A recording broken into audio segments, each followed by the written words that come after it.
Eu tenho recebido muitas palavras, muitos elogios do Manual do Peregrino. O Manual do Peregrino tem sido o devocional que nós estamos usando desde domingo passado.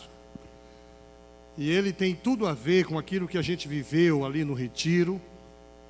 E o desafio é que você faça a leitura segunda, terça, quarta, quinta e sexta, que você ore, que você reflita, que você aplique o que você leu, que você tenha um tempo precioso na presença de Deus. Essa semana nós vimos o caminho que nós temos a percorrer. Conheça o caminho. É muito importante quando a gente vai fazer uma caminhada, fazer uma viagem, elaborarmos o percurso que a gente vai fazer, onde vamos parar, que trilha nós tomaremos. E a gente viu essa semana que o caminho do cristianismo é um caminho estreito. E eu me lembro daquela figura antiga, daquele quadro que ficava na sala de jantar. Estou falando para o pessoal que nasceu no século passado. Júnior, que nasceu no século passado. E eu também. Aí tinha um quadro pintado bonito, uma porta larga, onde muita gente trilhava por ela, e um caminho estreito, onde pouca gente trilhava por ele. Mas o caminho largo levava à perdição, ao inferno, à condenação. O caminho estreito levava ao céu, a Jesus e à salvação. Interessante que hoje continua assim. A maioria da população trilha o caminho largo. Poucos como nós buscamos o caminho estreito. O caminho é estreito. O caminho é cheio de altos e baixos, tem montanhas e tem vales. Não adianta você querer pegar atalho. Se você pegar atalho, você não cumpre o propósito de Deus. Você não vai dar conta daquilo que Deus tem para você. É preciso que a gente não se distraia à beira do caminho. E o caminho, gente, lamentavelmente, alguns não acreditam nisso. O caminho é um só. Jesus disse: eu sou o caminho, a verdade e a vida. Ninguém vem ao Pai a não ser por mim. O desafio é que você leia esse devocional, que você risque, que você rabisque, que você registre as impressões que o Espírito Santo de Deus vai falar ao seu coração no seu momento devocional. Mas há também um outro desafio, que você presenteie alguém. Eu, por exemplo, vou dar 7 exemplares disso aqui para pessoas pelas quais eu estou orando. Pessoas que eu tenho orado para que Deus salve essas pessoas. E vou fazer uma dedicatória bonita. E vou orar impondo as mãos sobre esse devocional, pedindo: Deus, em nome de Jesus, usa esse material para salvar as vidas que vão receber esse material. Qual é o desafio? Que você também faça como eu. Que você ore, que você presenteie esse devocional, para que isso seja bênção na vida de outras pessoas. Eu estava a semana passada lá no Mato Grosso do Sul, e alguém disse: olha, eu vi o devocional de vocês, ficou maravilhoso. Ontem eu estava no congresso lá de missões, e um pastor disse: olha, eu vi o devocional, ficou muito bom, e eu quero aplicar na minha igreja também. Então eu queria incentivar você a orar e doar, e continuar orando para que Deus fale ao coração das pessoas que você vai presentear com este manual do peregrino. Mas nós estamos falando exatamente sobre isso. Nós somos peregrinos aqui na terra. Eu queria convidar você a abrir sua Bíblia na carta do apóstolo Pedro. E eu sei que nós estamos baseando a série de mensagens em Pedro. quando nós estávamos reunidos, falando exatamente de uma preocupação que nós temos como igreja. Qual é a preocupação que nós temos como igreja? Uma preocupação de que os crentes de hoje, eles querem viver nesse mundo esquecendo que eles são temporariamente pertencentes a este mundo. Nós não somos desse mundo. Nós estamos no mundo.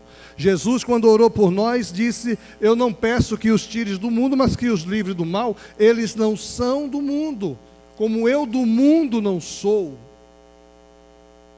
E esse pensamento, nós queríamos tentar comunicar à nossa igreja, que muitos de nós nos perdemos aqui, correndo atrás das coisas desse mundo, e sem perceber que Deus tem para nós algo mais. Sem perceber que Deus quer nos usar. Por isso, não vai ser um estudo na carta de Pedro, porque nós teríamos que ser mais profundos. Quando lemos, por exemplo, o prefácio, Pedro, apóstolo de Jesus Cristo, aos eleitos que são forasteiros da diáspora. E aqui esse negócio de diáspora tem a ver com perseguição. Pessoas que creram em Jesus e por isso foram perseguidos. Foram tiradas das suas casas. Foram demitidas dos seus trabalhos. Tinham os seus bens confiscados. Eram aprisionados para divertir Roma, para trazer alegria nas arenas de Roma.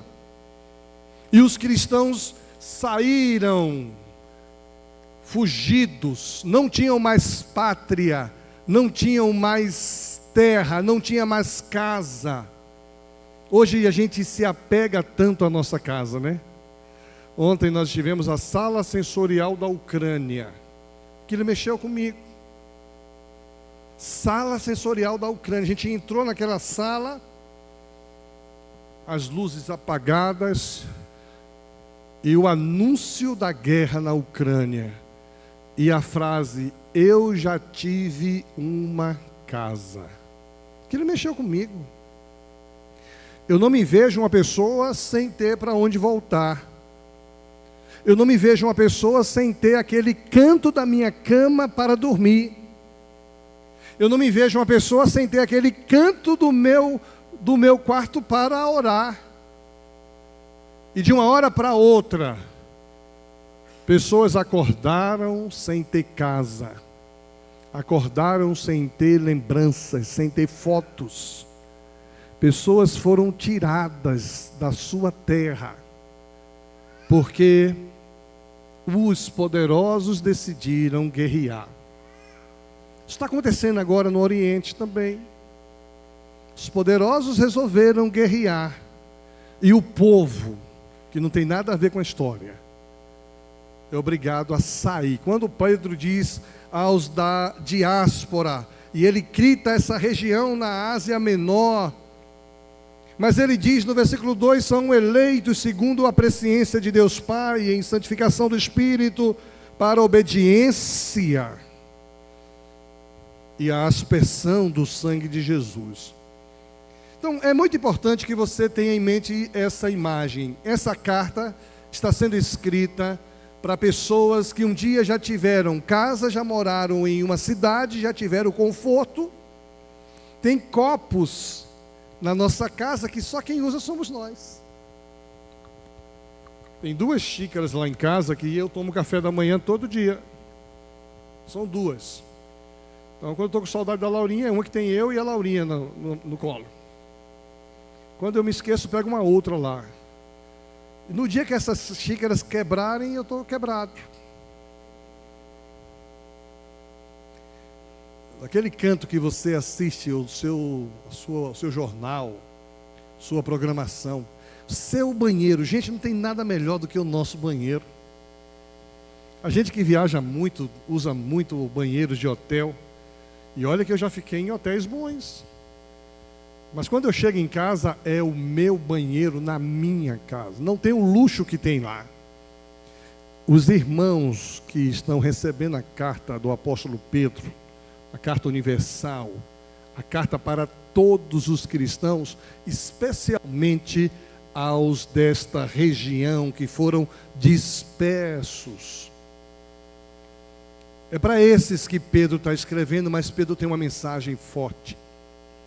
Pedro tem uma comunicação forte. E quando nós estávamos trabalhando sobre isso, nós pensamos exatamente no texto que fala de peregrino. E eu me lembro, a gente tinha que achar um texto que fala de peregrino. E alguém, não sei quem foi, Cris, o Nildo, que estávamos na reunião, alguém foi lá e disse, texto de Pedro aqui diz peregrino. E peregrino é um termo um tanto quanto não usado na nossa época. É alguém que não está aqui para construir casas. Por exemplo, você está de passagem. Ninguém constrói uma casa em um viaduto, porque você está de passagem sobre o viaduto. Mas nós estamos construindo casas nesse mundo porque a gente pensa que aqui é o nosso lugar. No passado a gente cantava o hino peregrinando, vou pelos montes e pelos vales, sempre na luz. Porque Cristo promete nunca deixar a gente. Confiado nisso, a gente segue essa caminhada. Agora, o caminho é estreito, o caminho requer dedicação, diligência. Jesus é o caminho e o caminho não é fácil. Agora, quando a gente vai fazer também uma viagem como peregrino, a gente precisa alinhar a linguagem que a gente vai usar. Qual é a linguagem? Os legendários estão se sentindo muito tranquilos nessa temática, porque essa temática fala de caminhada, de caminho, de linguagem, de equipamento. Mas a gente tem que ajustar a linguagem. Qual é o idioma? Qual é o idioma que o peregrino precisa entender? O alfabeto brasileiro, o alfabeto português, começa com a letra A. A, B, C, D, E. O hebraico começa também com alfa. A Alif. A alfa é grego. Hebraico é Alifé. Beta. Beta. Agora, o japonês. Como é que começa o alfabeto japonês? Você está chutando aí, né? Tchan-tchim-tchim. Alguém aqui sabe a primeira letra do alfabeto japonês? Sabe mesmo? Não? O Marcel sabe. Marcel foi para o Japão, passou lá um tempo no Japão. Foi para a China? Então você sabe a primeira letra do alfabeto chinês? Não. Difícil, gente. Qual é o idioma que a gente precisa aprender como forasteiro nesse mundo? Olha, vamos ler o texto de primeira carta de Pedro, capítulo 13 a 16. E preste atenção a essa leitura, que isso aqui é muito forte, é muito profundo. Isso aqui é maravilhoso. Se você entender isso, você está falando o idioma certo para trilhar as ruas de ouro que o Senhor prometeu para você. Portanto, preparem sua mente para a ação. Só aqui eu já podia parar aqui. Tem muita gente com a mente dispersa. Prepare sua mente para a ação e exercitem o autocontrole. O peregrino não é uma pessoa que anda alheio por aí. Ele tem que ter autocontrole, determinação. Depositem toda a sua esperança na graça que receberão quando Jesus Cristo for revelado. Veja, a nossa esperança não está no que a gente vive aqui. A nossa esperança está na graça quando Jesus for revelado, e isso vai trazer sentido para a nossa vida. Se você está achando sentido nessa vida que você vive, cuidado, você está equivocado. Você está se conformando com algo muito pouco, muito passageiro. Pastor Fernando Brandão chamou isso no retiro lá de medíocre. A vida medíocre. Quando a gente não consegue entender, enxergar o que Deus tem para nós. Sejam filhos obedientes. Não voltem ao seu antigo modelo de viver.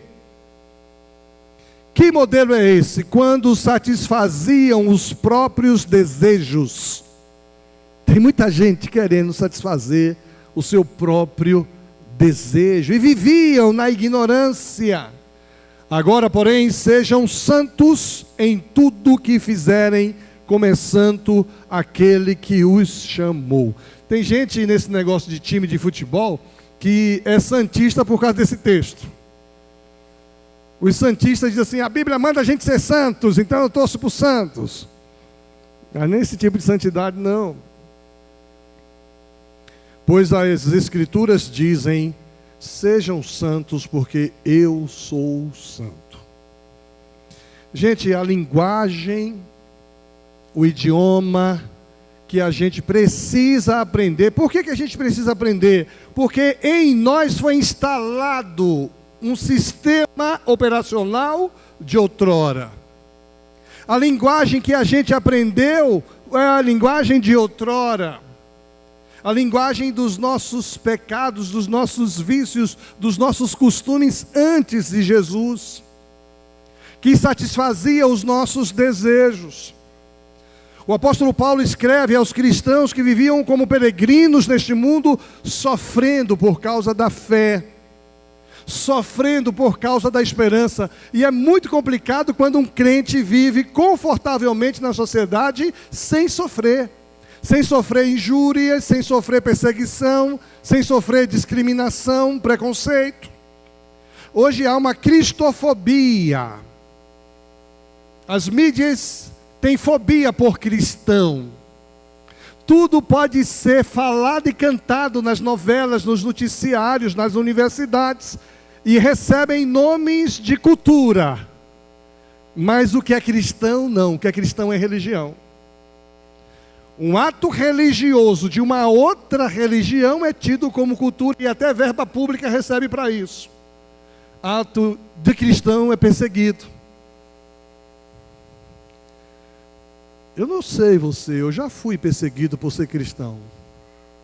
No primeiro momento incomoda, mas depois é tão bom. A Bíblia diz, bem-aventurados que são perseguidos por causa da justiça, por amor a mim. Esses cristãos que estão recebendo essa carta, eles precisam ser lembrados da grandeza da salvação que receberam de Deus. Que Deus os chamou para a sua maravilhosa luz e que deu a eles uma pátria celestial. Versículo 3 e 4 do primeiro capítulo diz assim, Ele nos regenerou para uma esperança viva. Não é esperança morta, é uma esperança viva. Por meio da ressurreição de Jesus Cristo dentre os mortos para a herança incorruptível, incontaminável, imacessível, reservada nos céus para vós. Por isso que é bonito, a gente vai ouvir hoje alguns depoimentos de pessoas que tiveram que morrer para não negar Jesus como Senhor. Eu fico imaginando se esse regime chegar aqui no Brasil. E aí entra aqui o exército. Diz, vocês todos precisam negar Jesus. Se não negar Jesus, vão morrer. E aí eles pegam primeiro o pastor. E nessa hora, o primeiro vai ser eu.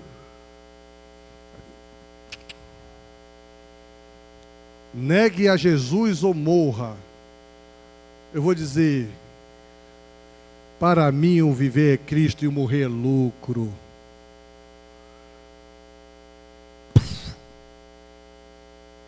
Segundo, pastor Nildo,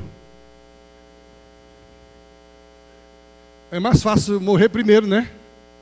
A gente não vê sangue, não vê o desespero, não vê o choro. Aí, pastor Nildo, olha aí o resultado aí do marrom provocante. Negue ou você morre. O que é que Nildo vai dizer?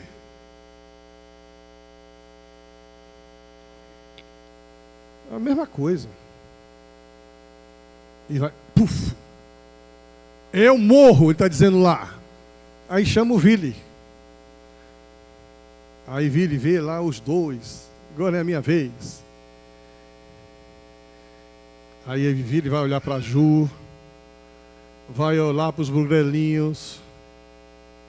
E o que você vai dizer, Vili? Vai dizer a mesma coisa. E vai chegar a sua vez. Quando chegar a sua vez, o que é que você vai dizer?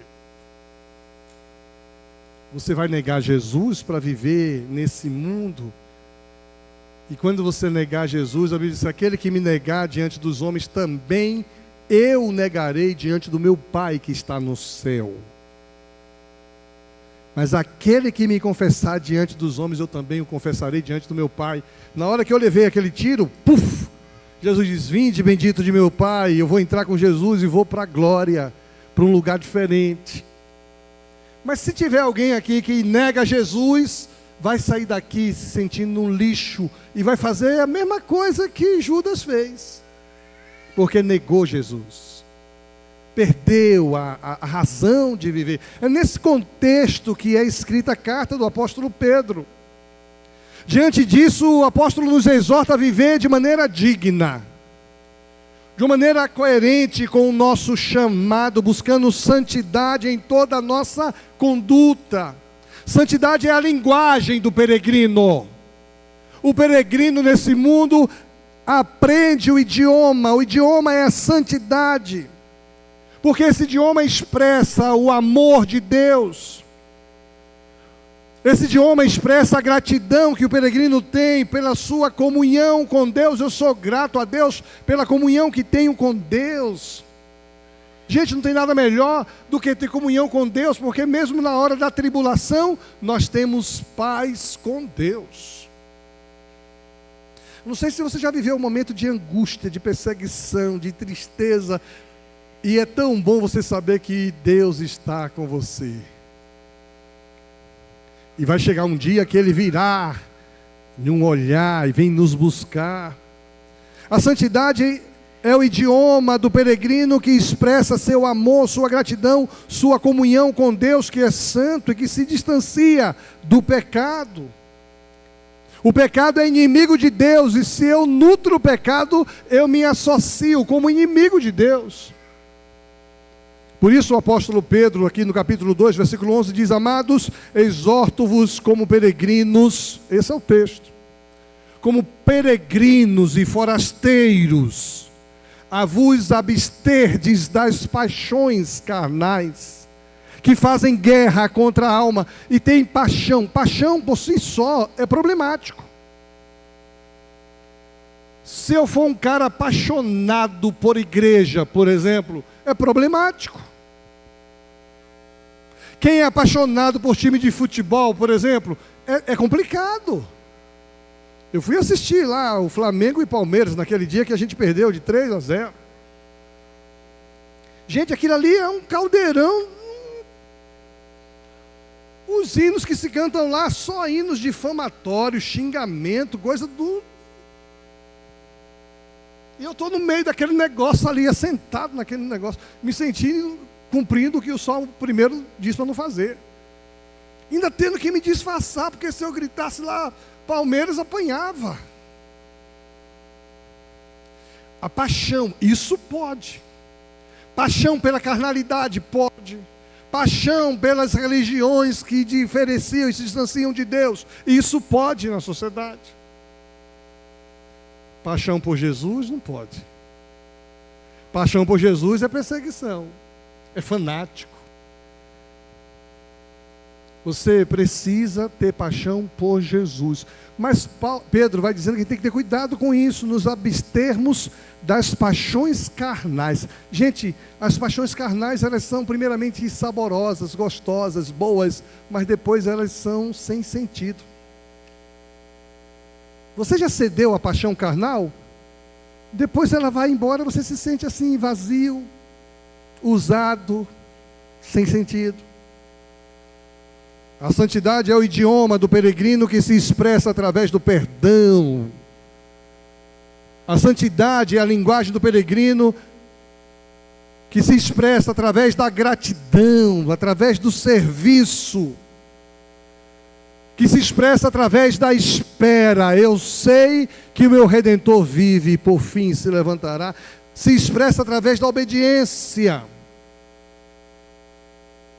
Então, nesta mensagem, vamos ver 3 maneiras pelas quais a linguagem de santidade, ou idioma de santidade, se dinamiza na vida do crente. Primeiro, a linguagem se dinamiza na vida do crente pela preparação da santidade. É preciso preparar a santidade. A santidade não vem de uma hora para outra.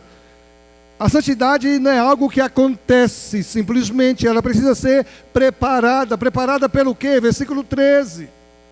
Preparada pela mente e pela esperança. Pedro nos diz para cingir os nossos lombos, o nosso entendimento, ou seja, para prepararmos nossa mente, sendo sóbrios, vigilantes. Eu não posso ter a minha consciência roubada. Você conhece alguém que é tímido, acanhado, mas quando bebe umas e outras se soltam? Tem gente que é assim. Para se divertir tem que ir em uma festa e tem que começar tomando uma ou duas. Aí se solta. É outra pessoa. Eu conheci uma família que a mulher tinha um camarada introvertido, mas quando ele bebia, ele ficava divertido. Aí, final de semana, a mulher enchia a bebida para o cara ficar divertido. E o cara era alcoólatra. Aí teve um momento que ele nunca mais deixou de beber. E aquilo que era diversão se tornou de um tormento. E aquele camarada morreu alcoolizado. Não tinha sobriedade. Sabe aquelas pessoas que são empolgadas? Quem é empolgado é assim, está aqui, de repente estoura na empolgação. E aí fala muitas vezes o que não deve, não respeita os limites, se excede. Porque não tem uma mente preparada, não é sóbrio, não é vigilante. A preparação da santidade também nos diz para esperarmos inteiramente na graça que nos trará revelação de Jesus, ou seja, para termos a nossa esperança fixa na volta de Jesus. Ele virá em um piscar de olhar. Eu achei muito legal o aniversário que eu fui ontem lá. A menina poderia escolher cantar um bocado de música. Essas músicas que aprendem na TV. Mas ela escolheu essa música, Ele virá em um piscar de olhar. Achei bonito, uma criança de 4 anos? 5 anos. Eu quero que cante no meu aniversário, Ele virá em um piscar de olhar. Que coisa linda. Mas a gente se distrai, a gente não tem essa santidade preparada em nosso coração. Essa é a preparação da santidade, a mente e a esperança firmados no Senhor. O peregrino precisa ter a mente renovada pela palavra de Deus e não se conformar com os padrões deste mundo. A gente está se conformando muito facilmente. O peregrino também precisa ter a esperança viva na promessa de Deus e não se apegar às coisas transitórias. São transitórias neste mundo. Pergunta que eu faço a você: como é que está a sua mente? Sua mente está onde? Tem gente que está aqui de corpo presente, mas a mente já não está mais aqui. Você está atento às coisas de Deus? Ou você está distraído com as coisas desse mundo? Quer ver uma coisa interessante? A gente pega o equipamento aqui, começa a olhar, e aqui a gente vai embora. Tem gente presente aqui com a mente lá longe, distraído com as coisas desse mundo. Cultive uma mentalidade vigilante. Nutra uma mentalidade vigilante. Por que você está querendo se desviar a mentalidade? Volta para cá. Separe tempo para oração, tempo para devoção na palavra de Deus, tempo para resistir os desejos que se opõem. Quando a gente estimula você a fazer um devocional, é para você aprender a separar tempo com Deus. Por que eu estou fazendo isso? Está todo mundo na igreja fazendo, eu também vou fazer. Veja, você é induzido a buscar a presença de Deus. Como está a sua perseverança? Você está ansioso pelo retorno de Jesus? Ou você está apegado às coisas deste mundo passageiro? Eu contei aqui, até dei o nome de uma pessoa no domingo que eu preguei aqui, que eu disse uma vez: quem quer que Jesus volte hoje, levante a mão. E só teve uma pessoa que levantou a mão naquele dia. E eu falei ontem no grupo do 60 a mais quem foi a pessoa, né? Aqui não vou falar porque está sendo transmitido, não vou expor ninguém. Mas teve uma pessoa que disse: pastor, não quero que ele volte não, porque eu quero casar antes. Eu quero ter filhos antes. Eu quero educar meus filhos, quero ver meu filho crescer, casar. E se ela soubesse o que é ser avô, eu disse: eu quero ter neto antes. Gente, ninguém hoje aqui quer que Jesus volte hoje. Isso denuncia o quê? Como sua mente está apegada para as coisas desse mundo. Até quem está vivendo hoje um momento de angústia, está vivendo um inferno no casamento, por exemplo. Quem está vivendo uma situação difícil no emprego. Quem tem uma dívida grande que amanhã tem que arrumar dinheiro para pagar. Não quer que Jesus volte. Porque se transformou em amante deste mundo. Amanhã você tem a sua agenda completa, a sua listinha pronta. O que você vai fazer, a hora que você vai acordar. É tão bom viver nesse mundo que eu não quero sair daqui. Como é que anda sua perspectiva da volta de Jesus? Você agradece a Deus pela salvação? Gente, a salvação é algo tão extraordinário que a gente tem que agradecer a Deus. A imagem de eu relevando um tiro aqui, eu sou grato a Deus que eu posso morrer para este mundo, mas eu sei que vou viver eternamente. Ninguém diz um amém. Ninguém quer ir viver eternamente com o Senhor. Por isso que Ele virá em um piscar de olhar. E quem não estiver preparado vai ficar. Isso é muito complicado. Muito complicado. O idioma, a linguagem se dinamiza na vida do crente pela preparação da santidade. Eu quero viver uma vida santa. Logo, se eu estiver batendo um papo com você e você vier com uma conversa esquisita, eu digo: vamos mudar de assunto? Eu conversei com alguém lá no retiro, achei aquilo maravilhoso. Falei: está tudo bem com você? Está tudo bem. Você tem tido momentos de nutrição de pecado? Disse: não. Mas existe uma conversa ruim quando eu me encontro com fulano, beltrano e ciclano. Achei aquilo legal. Você consegue achar uma conversa ruim com beltrano e ciclano? Tem pessoas que você só conversa para tirar a onda com a cara do outro, para diminuir o outro, para ridicularizar o outro, para expor negativamente o outro. Prepare sua mente para a santidade. Eu já deixei de andar com pessoas porque a influência dessa pessoa era para o mal. Pastor, hein? Membro de igreja aqui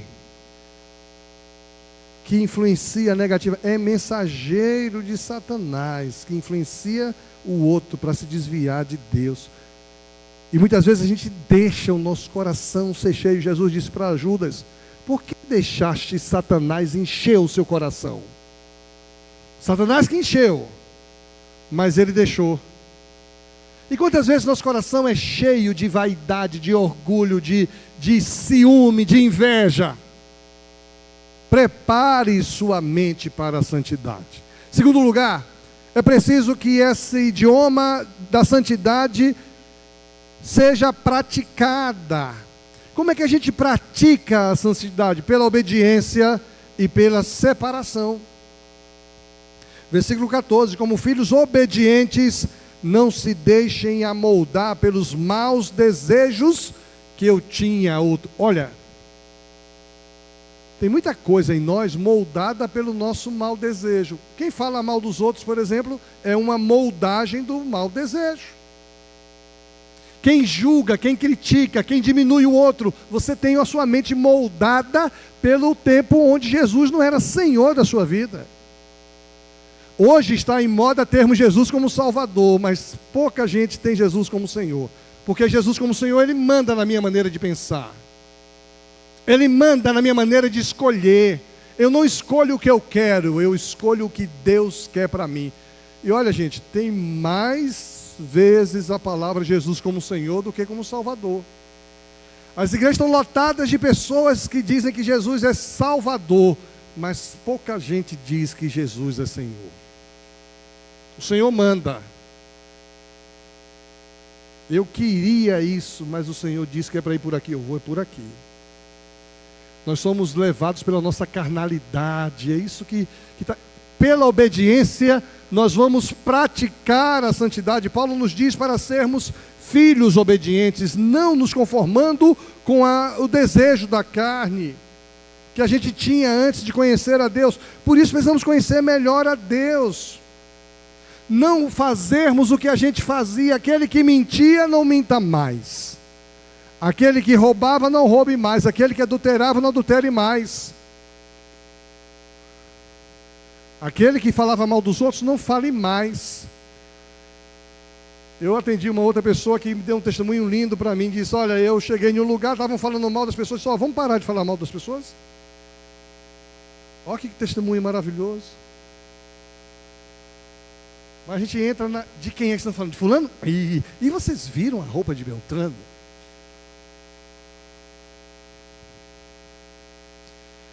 O apóstolo Pedro nos ensina que a santidade se pratica na obediência e na separação. A palavra santidade significa separado. Domingo é um dia separado para Deus. Mas tem gente que tem o domingo separado para o futebol, para a Fórmula 1. Eu tinha um membro presencial aqui na igreja que dia de Fórmula 1 ele não dividia com ninguém. Hoje esse membro está só virtualmente. O dia separado para o almoço em família é domingo. Quando na verdade o dia separado para Deus é quando na sua vida? Qual é o dia separado para Deus? Vocês sabem que eu gosto muito de série. Mas eu não vejo nenhuma série no domingo. Para ser mais honesto, só vejo depois das 11. Quando chego em casa, tomo aquele banho relaxado, como alguma coisa, encerrou o dia do Senhor, entreguei o meu jejum. Aí eu vou ver minhas séries. Até no sábado eu não consigo ver minhas séries. E olha que eu gosto delas. Porque sábado eu estou preparando estudo, palestra, palavra, visita e etc. Mas a gente não separa a palavra separado. Eu venho de uma geração que nós tínhamos inclusive roupa de domingo. Essa geração de hoje não tem isso não. O cara pega qualquer roupa e coloca. Eu estou aqui com qualquer roupa. Mas na minha época nós tínhamos a roupa de domingo. Só usava aquela roupa para ir para a igreja. E aquilo tinha um significado riquíssimo, era consagrado a Deus. Mas a gente perdeu isso. Por isso nós somos amantes desse mundo, porque a gente perdeu. Qual o dia, qual o horário separado para você buscar a Deus?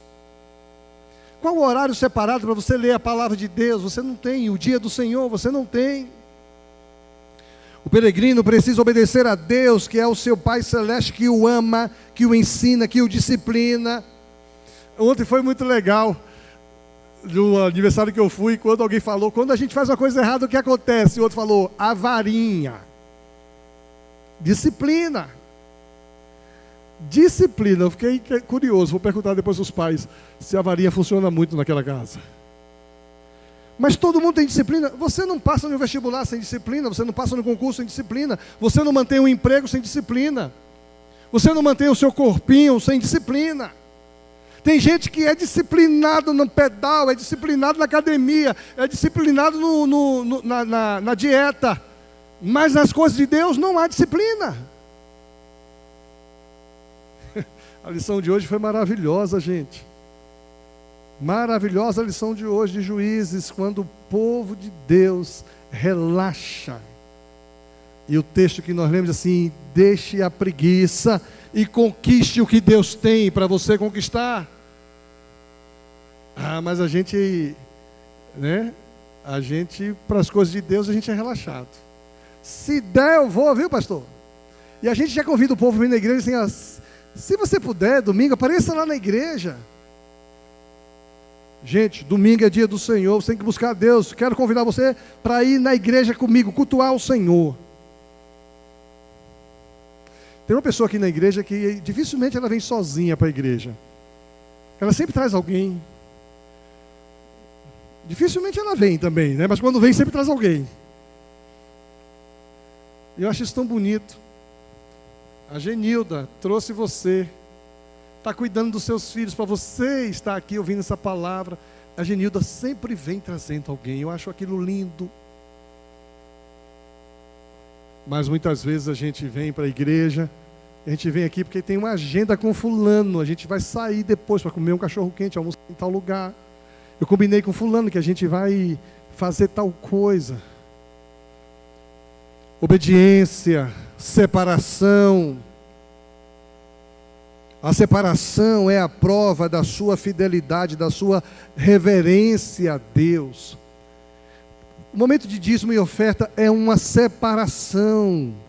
Eu dei a minha oferta para missões mundiais, está separado ali todo domingo de manhã, todo domingo à noite. Nesses 3 meses eu vou dar a minha oferta para missões mundiais. Está separado o valor na minha cabeça, porque agora é tudo pelo Pix. Na época, no milênio passado, a gente separava do lado. Meu pai dava oferta para cada um, eram 6 filhos. 6 filhos, sua oferta no culto. Tanto para você, tanto para você, tanto para você, tanto para você. Aprendemos isso. Quando a gente recebia alguma coisa, ele dizia: já tirou o dízimo do Senhor? Já separou o dízimo? Não, pai. Quanto é que é o dízimo? Quanto é que é essa coisa? O dízimo é... Como eu aprendi isso e como a gente é abençoado por causa disso. Como está a sua obediência? Você está seguindo os mandamentos de Deus ou está seguindo os seus próprios impulsos? Você está resistindo ao pecado ou está descendo à tentação, obedecendo à tentação, cedendo à tentação? Você está se arrependendo dos seus erros ou você está justificando também, pastor? Um dia eu fiquei com tanta raiva de um crente, o crente carnal, pecador, vivia pecando. Aí um dia ele fez uma besteira tão grande, eu dei uma dura nele, disse: pastor, podia ter sido o senhor.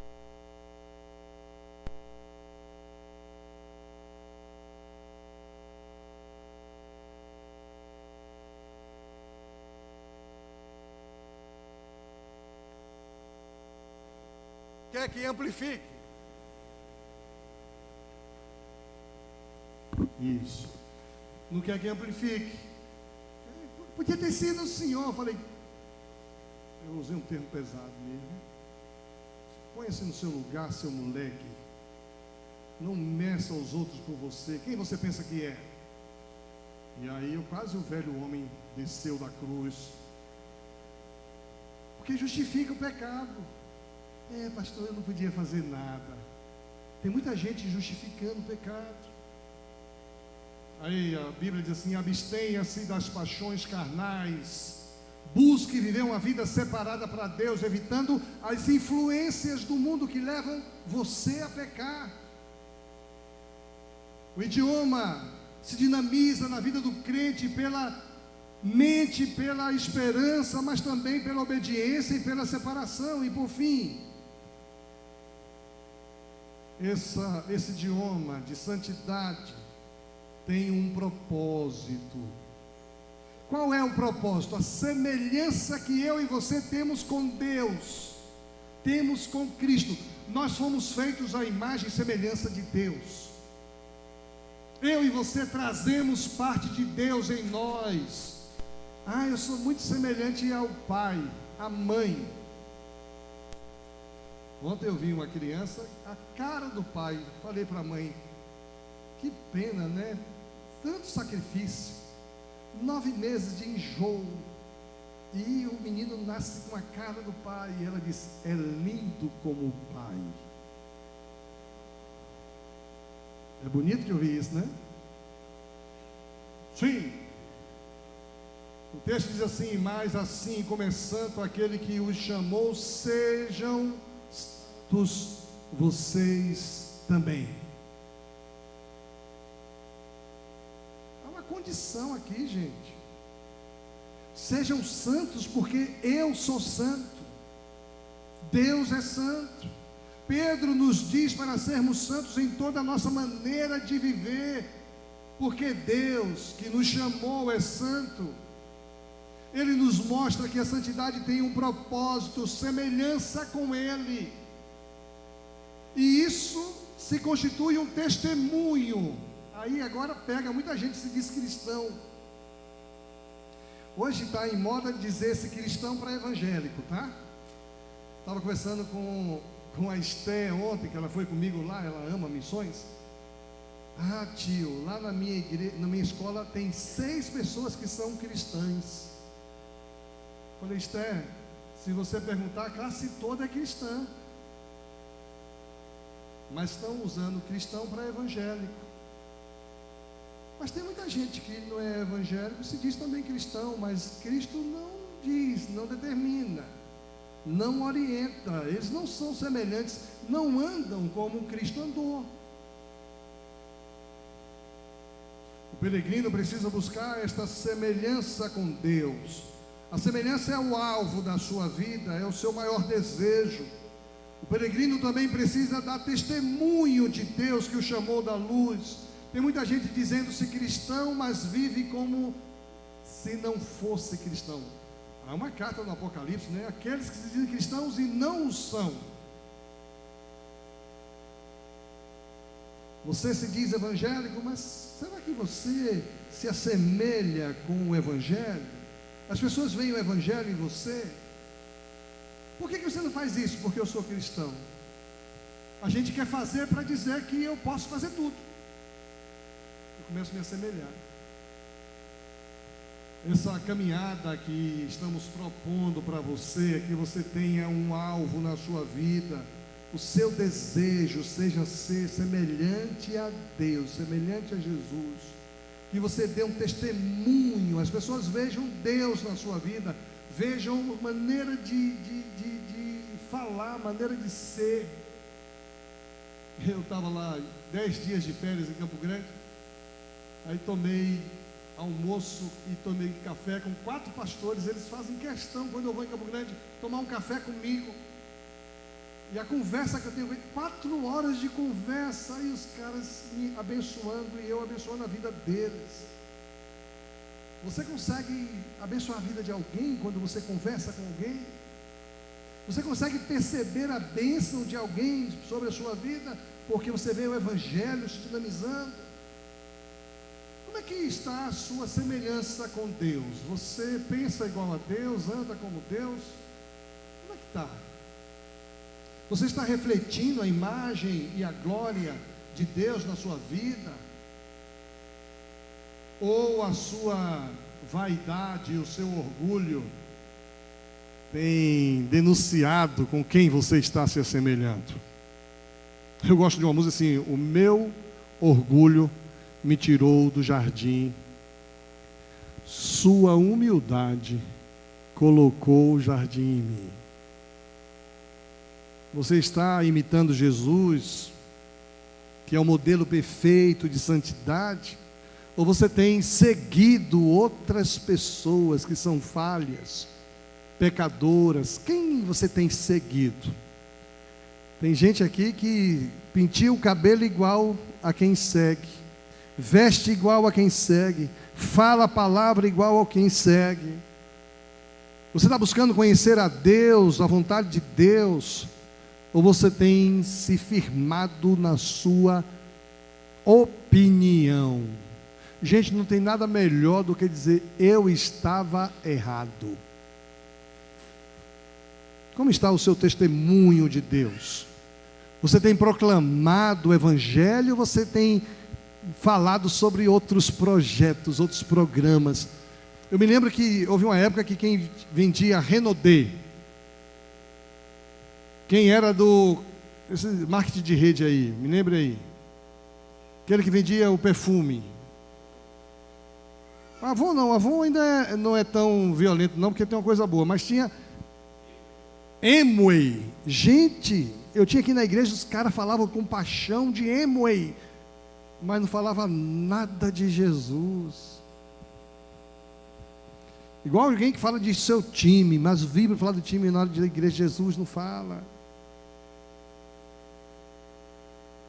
Até de programas legais. Tem gente que fala, por exemplo, da sua igreja como uma igreja legal, né? O louvor legal, o pastor legal, mas não fala de Jesus.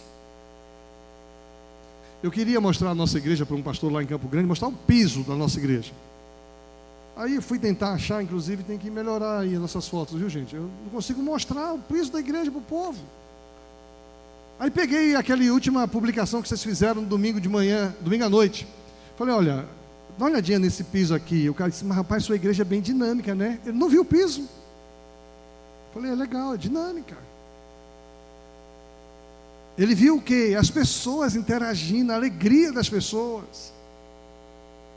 E eu querendo mostrar a coisa fria.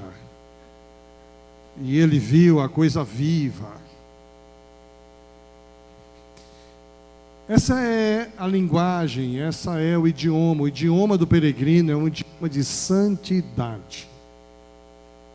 E se você, aqui nessa terra, nessa sua caminhada, nessa sua jornada, nesse caminho estreito, não tem santidade, está na hora de mudar essa realidade. Eu já contei minha experiência pessoal, que eu chamava palavrão quando eu era adolescente. Até que um dia eu entendi que não posso chamar palavrão. E eu não chamo nem palavrão hoje legalizado e normatizado.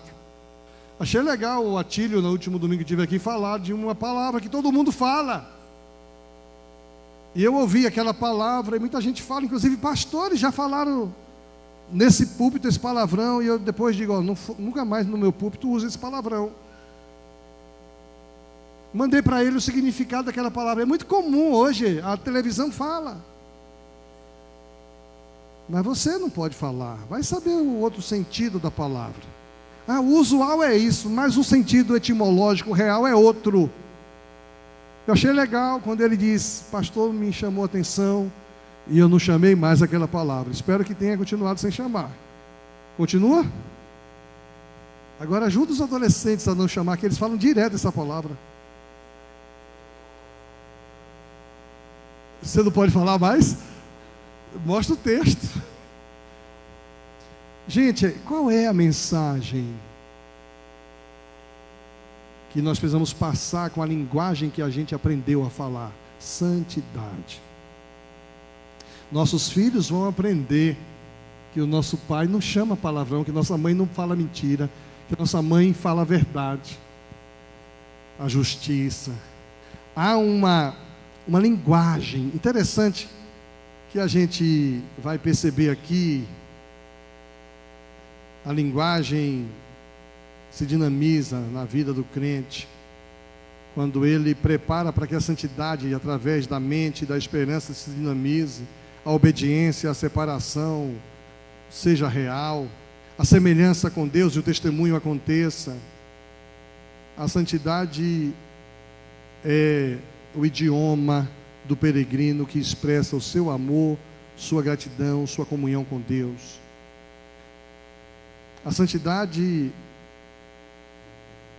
como linguagem do peregrino se expressa em você através do perdão, através da gratidão. Essa semana nós vamos ter um encontro muito forte com essa linguagem, com essa mensagem, com esse idioma do perdão, da gratidão, do serviço, da espera. Você não pode deixar de ler nenhum dia do devocional, e não só ler, pensar nisso. Reconheça que esta terra não é a nossa morada permanente, e viva a consciência de que somos estrangeiros no mundo, buscando viver de forma que o nosso viver glorifique a Deus. Quero convidar a equipe do louvor que venha para cá. Nós temos aí um grande desafio. Qual é o idioma que eu vou falar? O idioma de santidade, da minha boca, do meu pensamento, do meu comportamento, do meu coração. Não sairá nada que seja diferente daqueles que vão viver e trilhar o caminho estreito que nos conduz à vida eterna. E essa semana começa os pequenos grupos. Você não pode ficar fora dos pequenos grupos. É um momento que você tem para compartilhar o que você está ouvindo, o que Deus está fazendo através das leituras, das mensagens.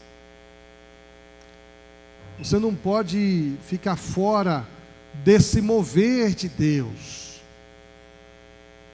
Hoje à noite nós teremos um culto muito especial. Eu queria convidar você a vir.